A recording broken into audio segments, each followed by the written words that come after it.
Previously on Combat School.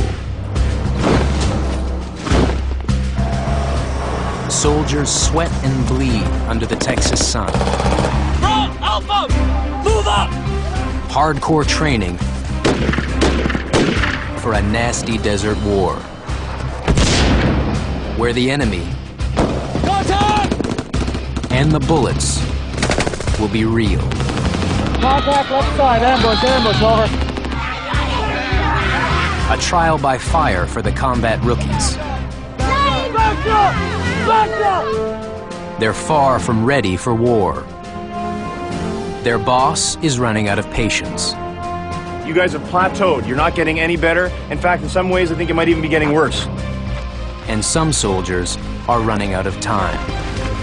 Who here wants to die?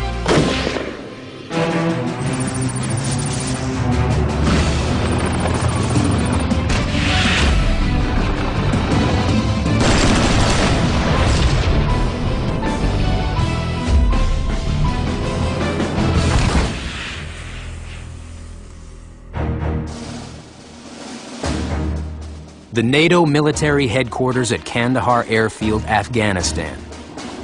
Recreated on the edge of the New Mexico desert. Nerve center of Exercise Southern Bear. Set out. The mission. Train a battle group to know the enemy.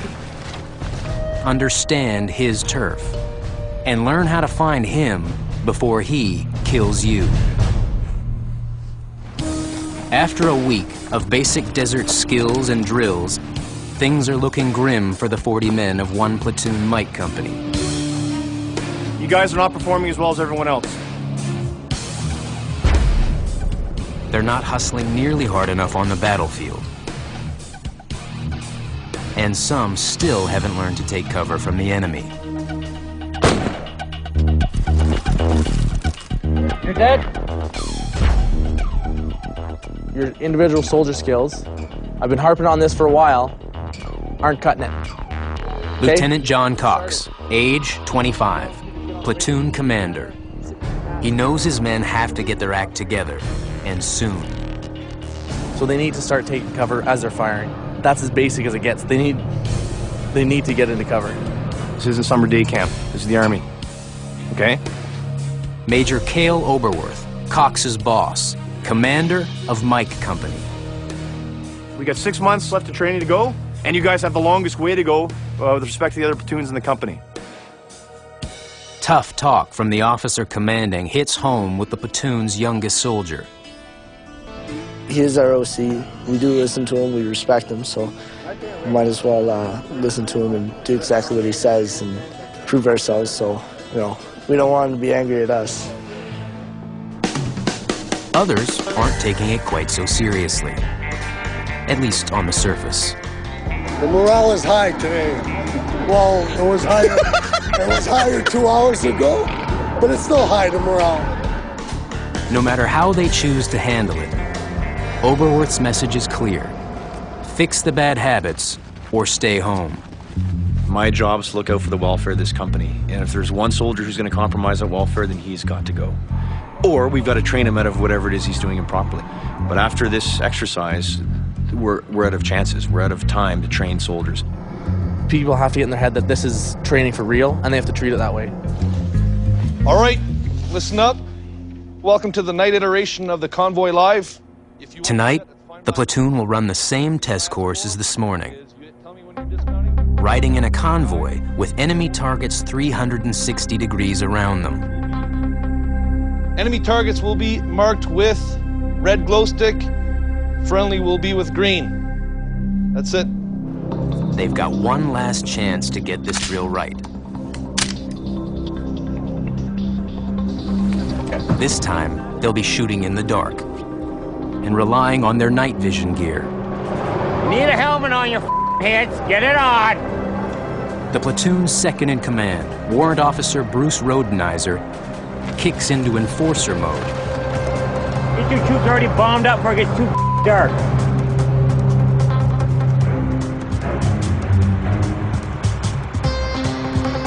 Private Dan Martin. He failed to take proper cover during the daytime exercises. Tonight, he's been reassigned to drive one of the light armored vehicles.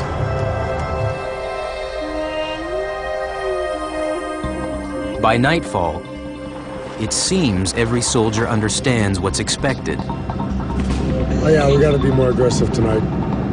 Make our OC proud. We aren't the worst platoon in the company. We're the best, so we're gonna show them that. I'm gonna hopefully be a good driver and make up for my mistakes this afternoon. Nothing will shield them from Major Oberwerth's critical eye. Not even the cover of darkness. What I'm looking for is a heightened sense of intensity based on the discussion we had this afternoon with the soldiers from the platoon.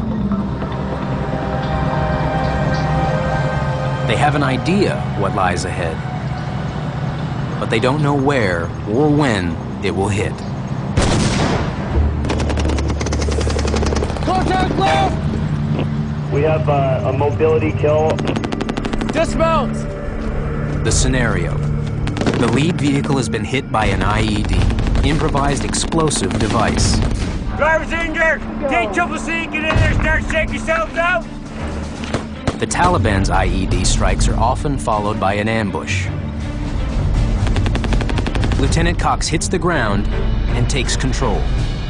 Get out of the vehicle and get on the ground! Let's go, left-hand side, get on the ground! Cox is having a hard time spotting his soldiers, and not just because it's dark. Check! We're moving back. It means his men are finally taking proper cover. Roger, just keep watching your arcs. We're gonna maintain the security in this perimeter. Bring him in, wheel him around, get him off that stretcher fast as we can. Looks like the platoon is hitting its stride. Major Oberwerth catches every detail. He'll tell the soldiers how he thinks they did tonight. But first, he wants them to evaluate their own performance. Okay, first and foremost, how do you think it went? Anyone, who didn't think it went well? Okay, let's try a different one. Who thought it went really well? I did too. Okay, who? Small sir. Oh yeah, okay. Everything seemed to flow a lot smoother, got done a lot quicker. So certainly a greater level of aggression, okay, and that's exactly what we're after. So you guys, you have the skills, you have the knowledge, now it just boils down to application. So when that ramp drops, it's game on, you get out of that thing, and you're ready to fight, all right? I want you to scare the holy heck out of the enemy, I want you to be the hardest target in the company. Can you do that? The platoon's combat rookies are getting an idea what it will take to fight on the Taliban's turf. Next step, get inside the enemy's mind, and that will be tougher than anyone expects.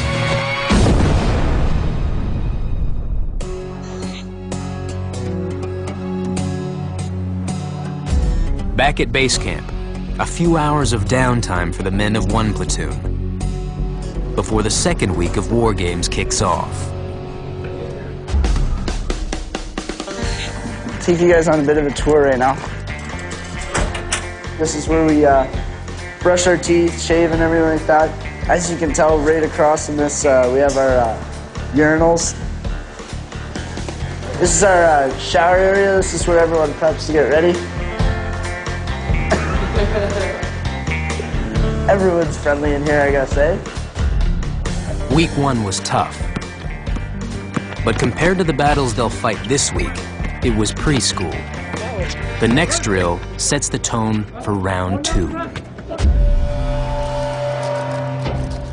If I'm transmitting, this is my transmitter, my receiver, and if this is my IED, I mean, how hard is that? You get in my kill zone, boom. Improvised explosive devices have killed hundreds of soldiers in Afghanistan. Today, the troops will learn from American experts just how IEDs are detonated. Victim-operated IEDs. You step on that device, a simple pressure plate, there your IED goes off. And the tricks the enemy uses to conceal them. And all that is spray foam that's been allowed to dry, and then they spray paint the top of it to try and seal what's inside it. It's drill time. Trainers have planted all kinds of mock IEDs along the test course. On this portion here, you will be identifying, reacting, and reporting IEDs. Corporal Derek Panozzo spots something suspicious.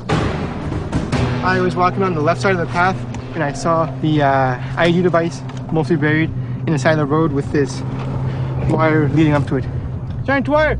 Okay, passed out, set up cordon.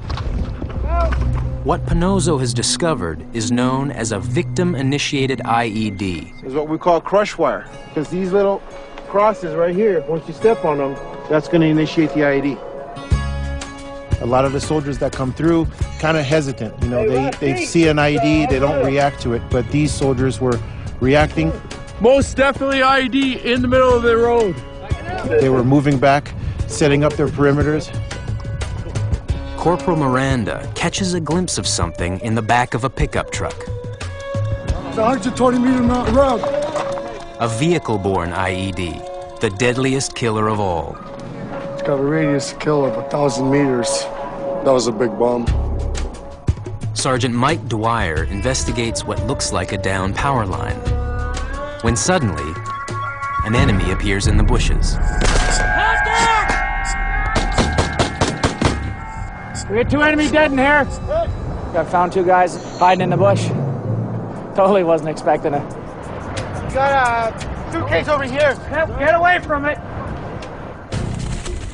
By end of day, the men of Cox's platoon have found 11 out of 12 hidden IEDs. The soldier skills, they're getting back up to the level that they need to be, and that's providing the section commanders and myself the opportunity to further the training and learn more lessons so we don't have to focus on the base level and we can move on to more and more complex concepts. Things are about to get a lot more complex. And the challenges are moving up the chain of command. Now, Major Oberworth will also be tested. His superiors have presented him with a hypothetical but realistic mission, which Oberworth has turned into a detailed battle plan. Okay, gents, take a seat. Please listen up. All right, sir, I understand your mission statement is Task Force 308 Battle Group will disrupt the Taliban ops in the vicinity of Bagtu Tangay. 2 neighboring Afghan villages, Bagtu and Tangay. Taliban insurgents have taken over, and Mike Company's job is to drive them out. Day 1, the village of Bagtu, which consists of 4 hamlets, A, B, C, and D. For this phase, each platoon will work on its own to clear its designated hamlet. Cox's platoon is assigned to the 3 buildings of C hamlet. For the first time, the soldiers will work with an arsenal of heavy-hitting assets. Tanks for extra muscle. Engineers to breach buildings and handle explosives. And heavy artillery like the howitzer M777 to intimidate the enemy. Just before dusk, Mike Company heads north, deep into the desert of New Mexico, staging ground for the next battle. This will be home base for the next 3 cold nights. Lieutenant Cox is working late. This is the first time I've had the opportunity to work with the tanks, so that's going to be a new experience with me. He has to nail his battle plan before tomorrow, when Major Oberworth will dissect every detail.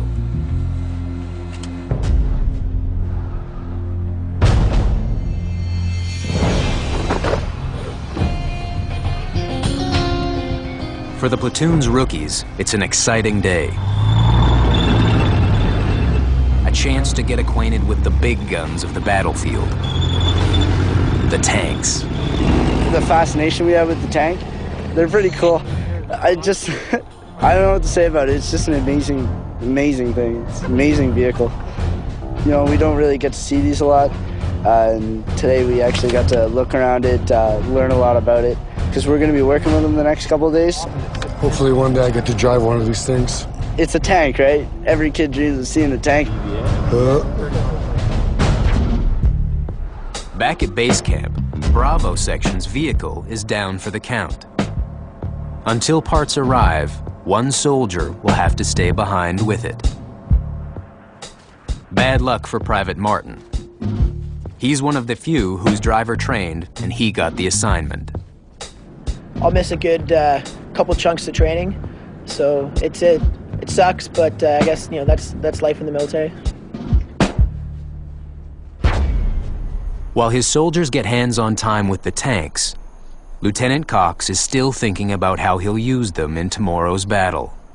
I'm anxious to get out there because that's the end of the planning process and actually getting into doing it. Down there, get that damn HLD board with ammo. That's why I have him around, so I can focus on the planning. Cox's plan. As the platoon approaches the hamlet, the tanks will veer off to the left and right. The light armored vehicles will push forward into the village. As the soldiers clear the 3 buildings, the tanks will remain on the outer flanks. Okay. Cox is ready to roll, but he'll soon learn, no matter how good the plan, the minute that first shot is fired, all bets are off. Who's back? Who's back?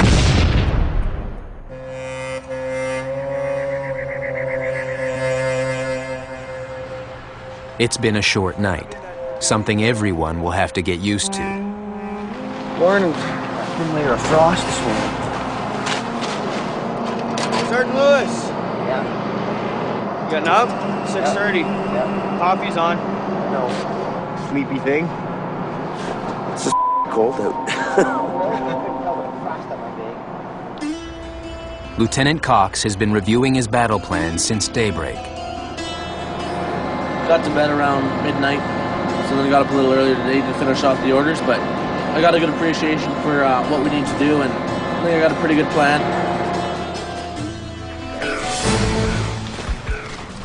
My company falling on mass. Morning! Before Major Oberworth can order his soldiers to attack the village of Bagtu, he has to attempt a less deadly strategy. So what we're going to try and do is have a great big show of force to encourage the enemy to give up. We want to defeat his will to fight. The enemy will probably not want to give up, which will in turn force us to go in and root him out.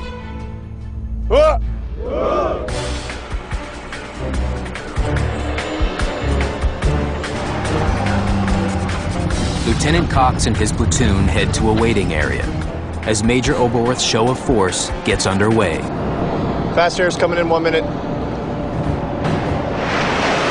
19 is going for 4-1. Aircraft is moving south to north, 30 seconds.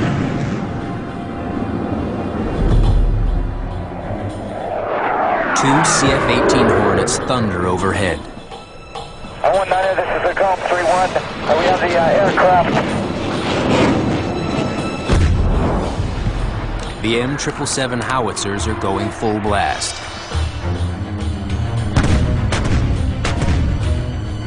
They pound the outskirts of Bagtu.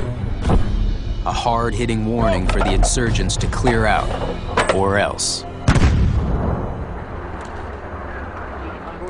Sergeant Dwyer is making every minute of waiting time count, quizzing Bravo Section one last time on strategy. And also, when you finish firing M203s, what are you doing? Ammo cans. Okay, and how are you going to do that? I'm going to write it down. Corporal Pinozzo had better stay sharp. The combat rookie just got a surprise promotion. Today, he temporarily steps up as Sergeant Dwyer's second in command. Kind of a field promotion, if you will. Comes back to us, he'll have that much more leadership experience to help us out, so we're happy for him. Everything's falling into place, except Lieutenant Cox's tank plan. His strategy was to use them on the outskirts of the village, to deal with any external threats. Okay. Enter Colonel Dean Milner, brigade commander and former tanker. He's not happy with Cox's plan for the tanks. What is a chance for you to practice some intimate support with these guys? So you're talking to them, maneuvering with them, get in, use their protection. I just don't want to see them off on the flanks doing their own thing. Okay, sir. Does that change your plan? It does. Okay, but be flexible. Yep. Cox only has a few minutes to rework his strategy with the tank commander.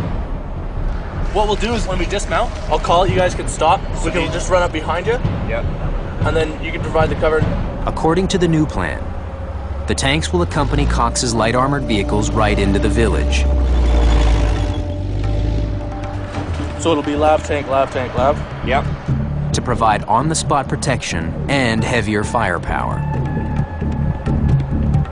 As expected, Major Oberworth receives word that the enemy is not backing down. Time for the attack phase. Oberworth gives the order. 1-9er, for all your call signs on the dismounts, remember this is the real deal. Get out of those vehicles and get into those buildings. No mercy, no mercy. Out.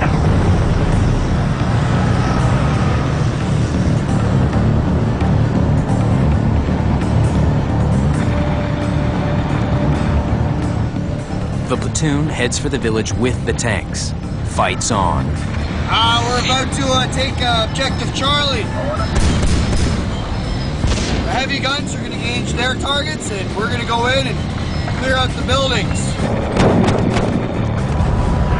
Alpha, get up on the right, get up on the right. All call signs, 1-1, dismount, dismount, dismount. Hey, up to the tank! During this battle, Cox has to prove that he can work effectively with all the assets. Move back here. From the tanks to the engineers. Move back! Move back! Up to the wall, go. Up to the wall, up to the wall! 1-9er, 1-1. Charlie 1, clear!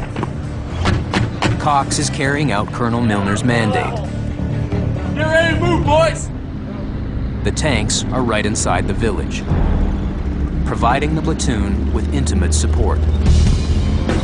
Tango 1-2, this is 1-1. You can push your call signs up to get eyes on the other side of the building.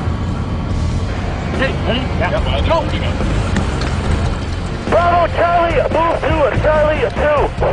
Right through there! 1-9er, 1-1, breach on Charlie 2, effective. Begun clearing the building, over. Go clear, cover it! It only takes the troops a couple of minutes to clear the smallest third building.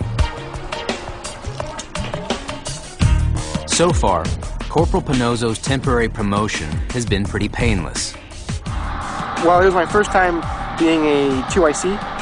It went pretty good, I think. From my point of view, I did everything okay. Panozzo!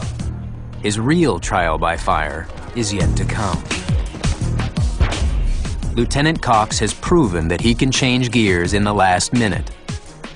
His work with the tanks has impressed his bosses. But this is just the warm-up. Tomorrow, his 40 men will join the other 3 platoons of Mike Company. There will be many challenges tomorrow. This will be our first combat team attack. All the things that we could expect to see in Afghanistan over a 6-month tour, I'm expecting to see tomorrow in about a 2.5–3 hour span. In those few hours, Cox and his men will learn one of war's toughest lessons. Bravo, push up! The end can come at any time, to any soldier. Right side, right side! Over there, over there! No matter how high up the chain of command.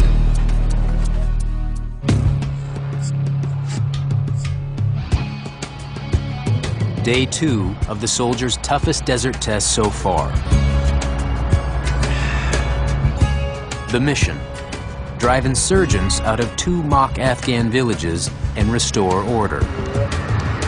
Probably so gross. It smells so good, though. Lieutenant Cox's platoon is riding high after a successful operation in the smaller village of Bagtu. And the platoon commander has come up with a novel incentive plan. The chair of combat effectiveness going to be given to whoever demonstrates the most combat effectiveness on the battlefield for that day. They get the honor to sit in the chair and brag to the rest of the platoon that they were the best. Today will be much more complicated than yesterday, when Cox and his 40 men worked as an individual unit. Now, all 200 men of Mike Company will fight together to secure the village of Tangay. In the hot seat, Major Oberworth. This is his first big test, and his boss is watching closely. Although he has to go in and destroy the bad guy, the Taliban, there's a whole bunch of civilians, farmers. He must make sure that he does that without adversely affecting or harming any of them. And that's what makes it very complicated. Oberworth has assigned a different part of Tangay to each platoon. Cox's objective is to clear and secure this part of town, which includes a school and a mosque.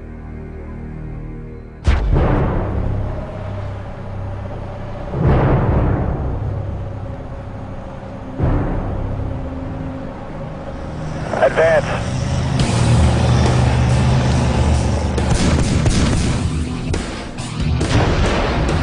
Bravo, push up.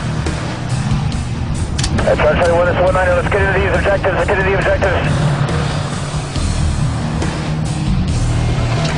Go, boys! Right up to the door, max aggression, boys! Right side, right side! Over there, over there! Major Oberworth observes from the perimeter. Bravo! Go! Go! Sergeant Dwyer and Bravo section storm into the school. Got a closed door over here! Real clear, sir. One enemy dead. They've killed an insurgent, but that doesn't mean the school is safe. Cox checks out the well and sees something suspicious. There's a tunnel down there. 1-1, this is 1-9er. Defensive rep over. A 1-9er, 1-1. I've found a tunnel in my complex. I suspect that it's leading over to the mosque. Over. Outside, Oberworth oversees the larger battle taking place throughout the village. The mosque is a sacred space, so the battle group's commanders have decided to send in their allies from the Afghan National Army, ANA. In today's scenario, Alpha Section from Cox's platoon will play ANA. Problem is, not everyone is aware of the role change. The driver of this lab has no idea that Alpha is now taking cover behind him.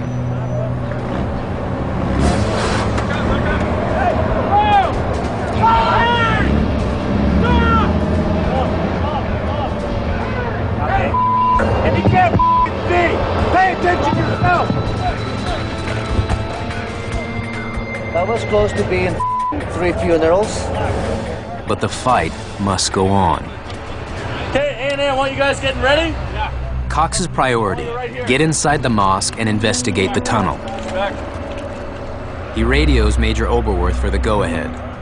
1-9er, 1-1, I just confirmed that I can push my ANA forward, over. But today is not so simple. Oberworth has to coordinate almost 200 men in 4 different platoons. 1-9er, wait, I'm going to wait till Echo 5 and 6 are taken before I let you do that, over. 1-1, roger. Where's the LT? It's over there. The engineers arrive to inspect the tunnel. It could be rigged with explosives. We'll need the guys out. Okay, yeah, well, I'll put some out right now. Okay, Sergeant Dwyer. Bravo, get the out of the building. Okay, get him out of the building. While the engineers check out the tunnel, Cox faces one of the tougher challenges of the exercise, telling the difference between the good guys and the bad. Be over here. Keep your hands up, yeah. You find anything wrong with him? Sir.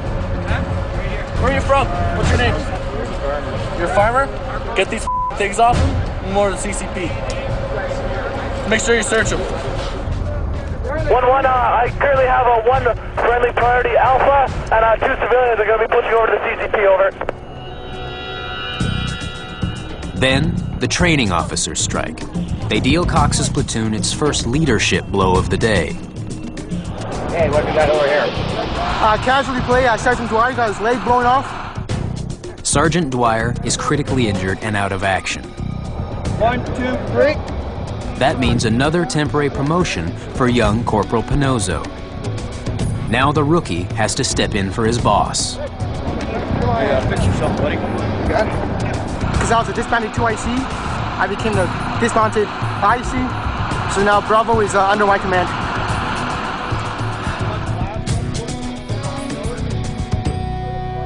Hey, Anderson, stay here. I'll come back to you, all right? Pinozzo's finding out a leader has to be prepared for anything. Already there's another problem. 1-1, this is 1-9 over. 1-1. 1-9, I'm starting to see some civilians in the battle space. This is a possible enemy. Make sure you gain positive control over these people as soon as you see them. Over. What Oberworth has spotted are two men playing the role of journalists, refusing to move to safety. Where's Bravo? Cox needs results, whoever the section commander may be. We have Sergeant Dwyer's down. We got to take him to the Okay, I don't give a shit. We're worried about. Get them out of here. But another soldier's already on it. Our safety is our concern. No, your safety is our concern. No, it's you guys have to step back, sir. Oberworth gives Cox the go-ahead to close in on the mosque with the Afghan National Army. Looks like the coast is clear. Okay, let's go all together. Cox can't help himself. He's the first to rush forward. You're a violation officer, man. Suddenly, he's down. Where was that round from? The enemy has blasted him in the shoulders and the leg. Let's go! Yeah, there's cover right there. Keep running out in the front, sir. You're gonna get killed. Hey, where'd that round come from? Straight around. Where? The platoon commander led the A&A across the compound and said let the troops do the job. Well, whatever, man. 2 rounds came over there, he got hit, and now he's down with a shoulder and leg wound. The platoon's leadership is taking a beating.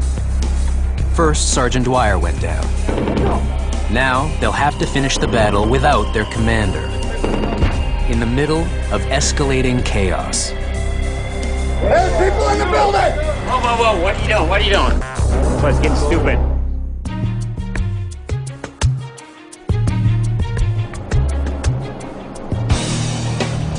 A mock-up of Tangay, Afghanistan in the New Mexico desert. I got it. Lieutenant Cox, gunned down in action, watches helplessly as his platoon fights on without him. The Afghan National Army, played by the soldiers of Alpha Section, enters the mosque. There's people in the building! Inside, they find 2 men.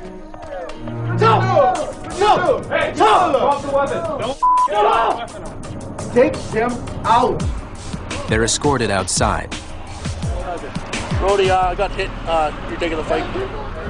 With Cox out of commission, Warrant Bruce Rodenizer, the platoon's second-in-command, 1-1 send over. is now the boss. This is the situation now. Dwyer, the medevac over there. The LT, medevac over there. Sergeant Jamie Lewis moves up to second-in-command. Enemy dead? Couldn't tell you, last count was 1. Now that the mosque has been evacuated, Afghan National Army soldiers can search for evidence of the tunnel. Dig in your heels, check for tunneling anywhere you can. Outside, Rodenizer learns that the 2 men from the mosque are local VIPs.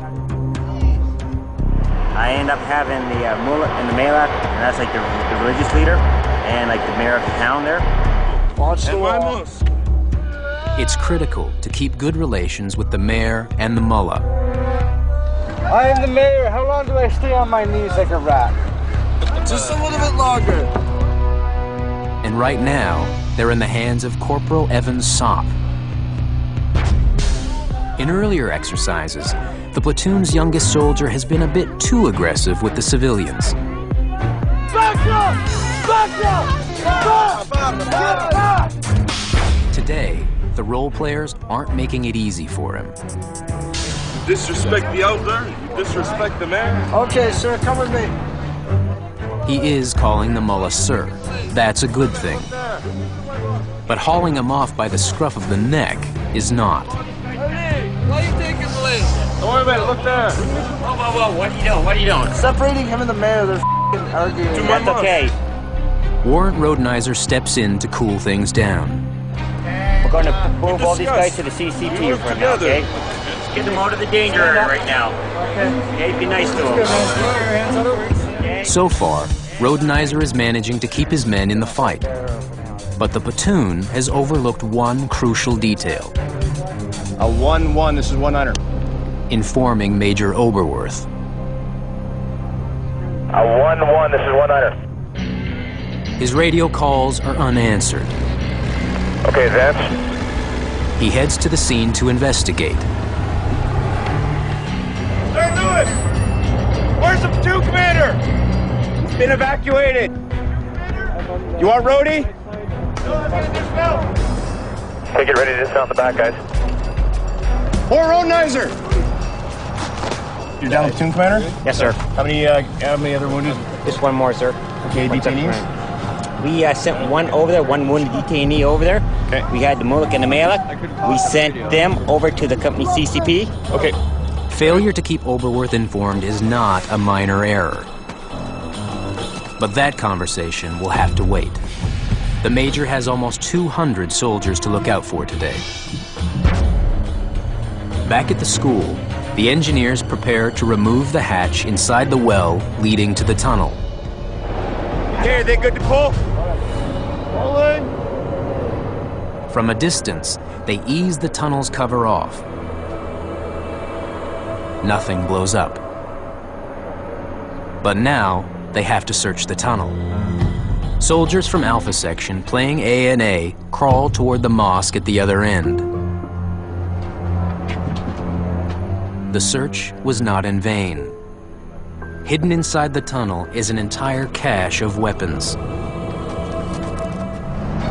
Now the platoon has set up a cordon around the mosque to keep civilians at a safe distance.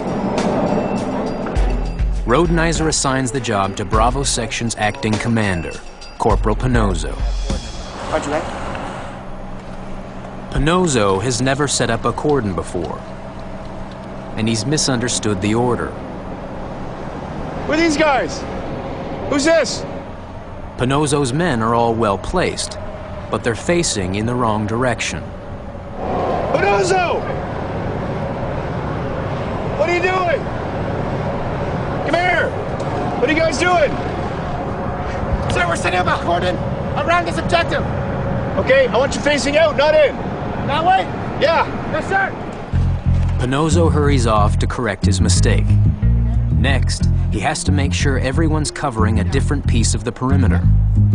He assigns each man an arc, which pinpoints the area that soldier is responsible for. The right of arc is going to be, you see 2 fingers right on that lav on your left, 4 fingers left of that. 4 fingers left.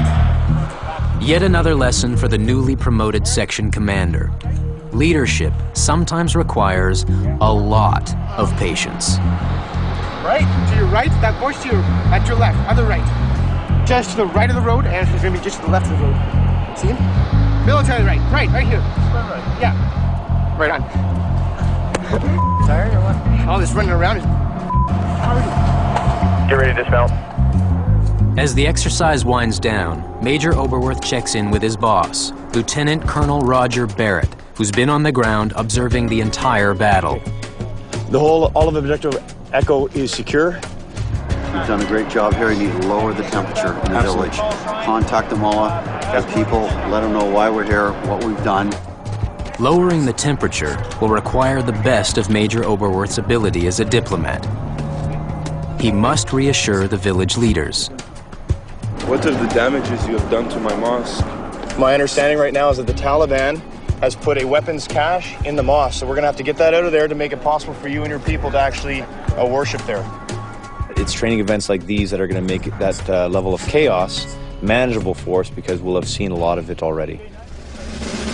For Corporal Pinozzo, today was a big thrill. Pinozzo, a young troop, became the IC. It was also a reality check. There's still a lot to learn before Afghanistan. You did a good job, though. I heard you yelling aggressively. And a young troop actually impressed me because he was listening, he was doing what he was told, and his instruction, he was moving his men. Like when I seen that, I went over to the side, I went, that impressed me.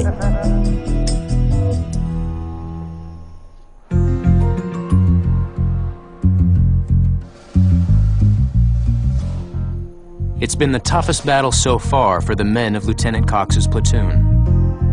And the dust has barely settled when the verdict comes down from the top. Biggest thing for me, leadership. Excellent job.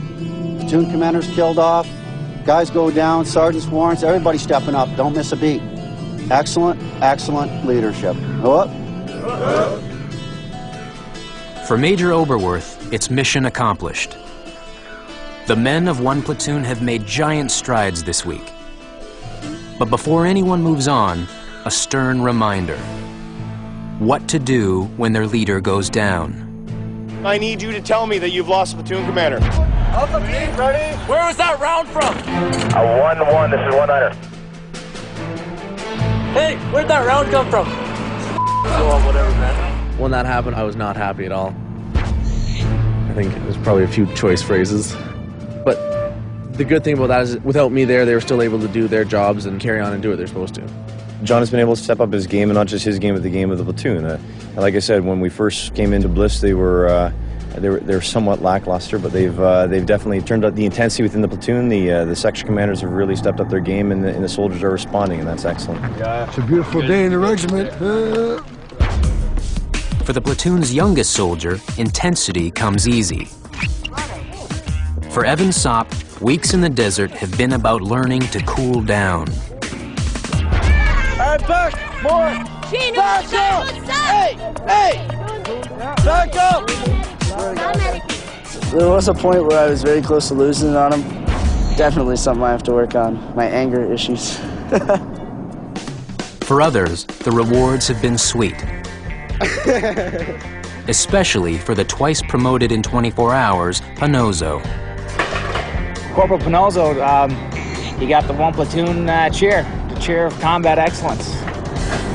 I've seen huge differences from yesterday. He's chomping at the bit.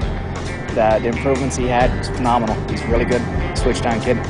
When Sergeant Dwyer went down, it was definitely intimidating because I've never been in a command situation.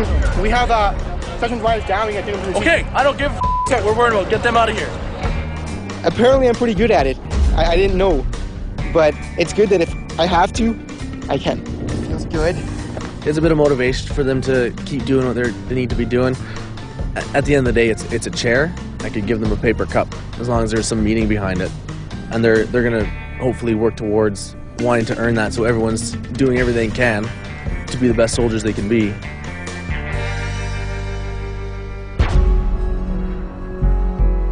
Private Dan Martin would have done anything to give up his chair. He spent days back at base camp, babysitting a broken-down vehicle.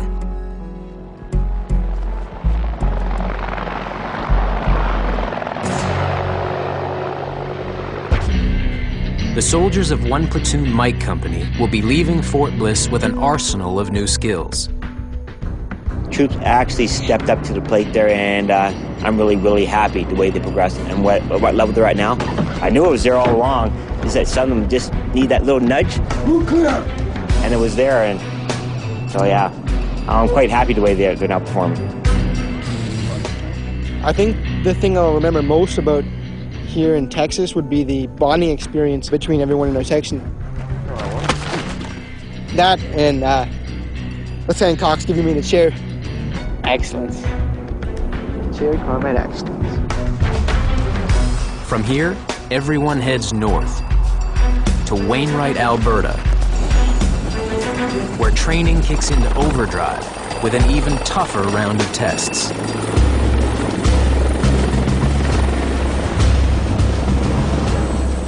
It's the world's most advanced war training technology. 24 hours a day, they'll fight against a live enemy. The real challenge of Wainwright, I think, is going to be dealing with a real enemy. A real living, fighting, thinking, breathing, moving enemy. They'll be wired to computers that record every move and every mistake. Stay in the line! That's next time on Combat School.